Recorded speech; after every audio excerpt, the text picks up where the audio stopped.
Back at the backyard golf course build, we have the 2 bent grass golf greens built and seeded, and now it's time to finish the bunker in the fairway.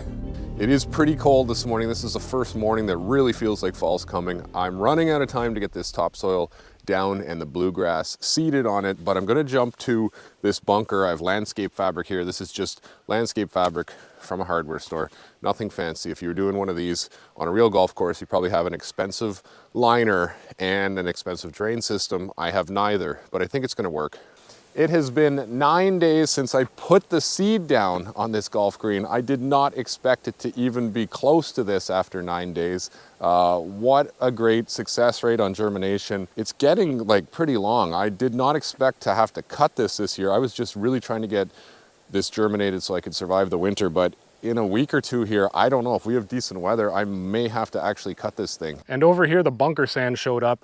This is really just masonry sand. You can kind of find this most places, but it's really well done. It's very fine. Not a fancy white beach sand. I wasn't hauling that in from hundreds of miles away.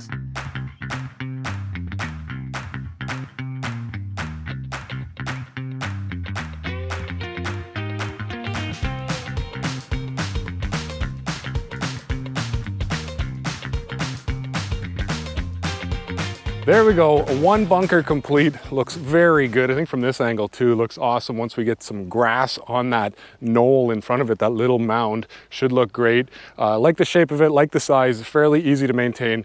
Big enough to use, practice your sand shots. Next thing we gotta do is get the topsoil around it. That's why I was in a rush to do this.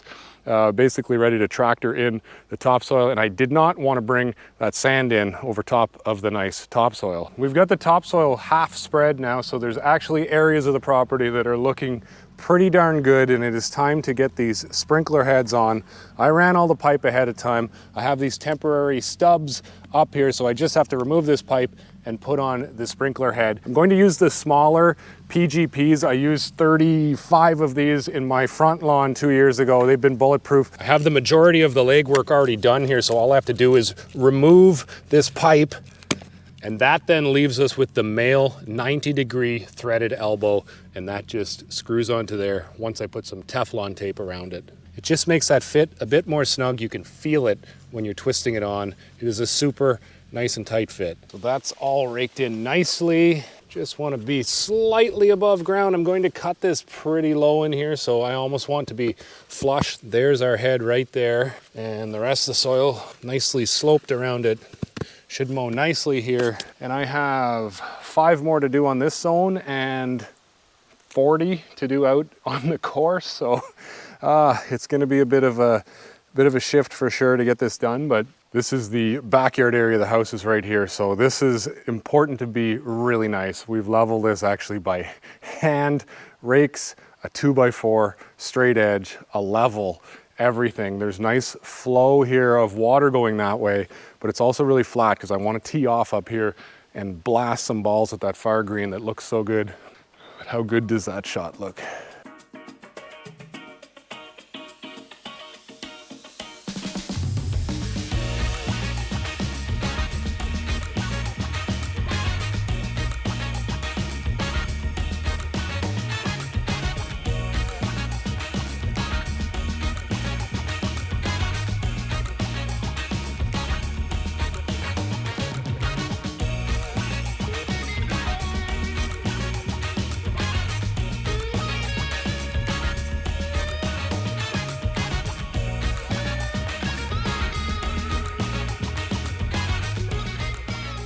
Seeding day today, possibly, if my seed shows up. This should be a really nice lawn if I reel mow it, so I want to take the time and prep the seed bed right now. This soil is pretty firm right now just because we did drag that 2x4 across, so I want to take the time and just open it up with my rake lightly so that when the seed is broadcast on, it will settle into that soil nicely. I'll go across it, roll it, water it, and then we're good to go. Well, I decided to hand rake everything basically out and around the green. It's just the best way to do it. I know it sucks. Nobody wants to do it at the end of the job. All you want to do is put your seed down and watch your grass grow, but it is so important to open that soil up. Now with that rake, the little rake marks this loose, fluffy soil on top, that seed will hit the dirt, and with rain, sprinklers, my roller, It will push it into the soil. You'll have the best seed to soil contact that you can get, and you will simply have better germination results, more consistent, and probably a little bit quicker because that seed is going to stay wet longer,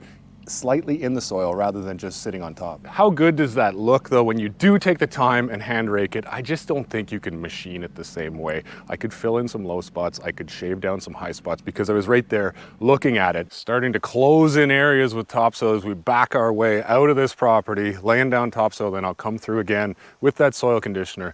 We got the bunker. I just love those mounds with the bunker. That looks so good. I should be able to mow that. Not totally sure yet, never worked at a golf course, so we'll find out. Those mounds with the bunker and the curl, it just looks so great. This is all handwork. My dad did this morning. I kind of just left him here. He uses this antique garden rake and a landscape rake, and he's done it all by hand. I think the last time he was on a golf course, I was there, it was like the 1990s. I'm pretty sure that's the last time he's ever been on a golf course, but he has a really good eye for landscaping and he's super patient, probably more patient than I would be on these things. And I mean, they look so good. This legit looks like a real golf course.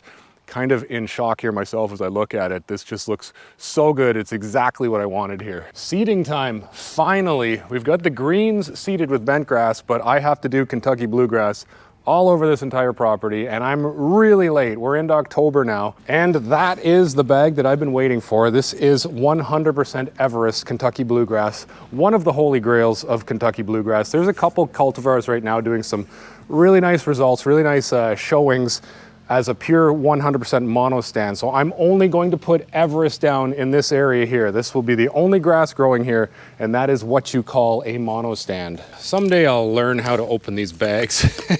You got to get the right thread and then it just comes apart. Did I do it? Nope. Wrong one every time. Oh boy. Oh, I got it. Amazing. It worked. Hello, seed. Kentucky Bluegrass is a very small seed, so you only need about 2.5 to 3 pounds per 1,000 square feet that you're trying to cover. It's really late here and I'm pushing the limit, so I'm going to go 3 pounds per 1,000. I'm going to do about 1.5 pounds in each direction and hope that gives me really nice coverage. I've been weighing out with this small kitchen scale when I did the bent grass, but it's been a little bit frustrating to work with, so I'm going to try something different that you've probably never seen anyone do. But I have a fish weigh scale and I'm going to try to clamp it on here and see if we can figure out how much a pail of this weighs. We'll start by weighing my empty jug. It is about 3/4 pounds. There's a lot. Now if this can hold on here, I hope. That is 5.1 pounds. So then we just need about 1.5 pounds. And there we go, minus the container, we have 6 pounds of Kentucky Bluegrass. We're ready to go. That was the easy part. Now the more difficult part is going to be spreading this evenly. I've never had a Lesco before. It actually seems to move really well, pivots nicely. My other bigger one's a little bulky for going in here, so I'm gonna go with this one, which is a little bit scary. You probably wouldn't wanna try a spreader for the first time on some nice Kentucky Bluegrass, but I'm out of time, I'm going for it. I'm gonna go slow. I'm gonna open it up to a very small setting and see how I go here. Okay, here we go. Don't screw this up.